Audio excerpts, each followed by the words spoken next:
કઈ રીતે કરી શું હતું હકીકત?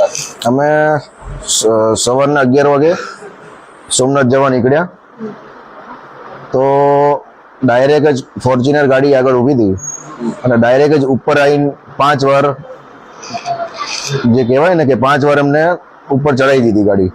પછી એમાંથી 15 પાછળ ગાડી હતી ક્રેટા, બંને ગાડી બ્લેક ફિલ્મ હતી, નંબર પ્લેટ હતી નહીં અને બે ગાડીમાંથી લગભગ 15 થી ઓછા મતલબ 12 થી 13 જણા ગાડીમાંથી ધોકા લઈને બધા નીકળ્યા અને જે ધોકા હતા એ લોખંડના હતા અને જે કાચ આખી ગાડીના કાચ બાજ મારા બધા ફોડી નાખ્યા. પછી મને બહાર કાઢ્યો, મને કીધું બહાર નીકળ અશબ્દ બધા બોલીને અને મને રિવોલ્વર બતાવી કે આ તારી આટલું 2 નંબરની રિવોલ્વર લાવ્યા છું, તને પાડી દેવાનો છું એમ કરીને મને 4-5 પગમાં જે ધોકા મારે એમાં ફ્રેક્ચર થયું છે અને હાથમાં ફ્રેક્ચર થયું છે. શું લાગે આ ઘટનામાં કોણ હોઈ શકે? કોઈ હોઈ શકે નહીં, દેવાયત ખબર પોતે જ છે.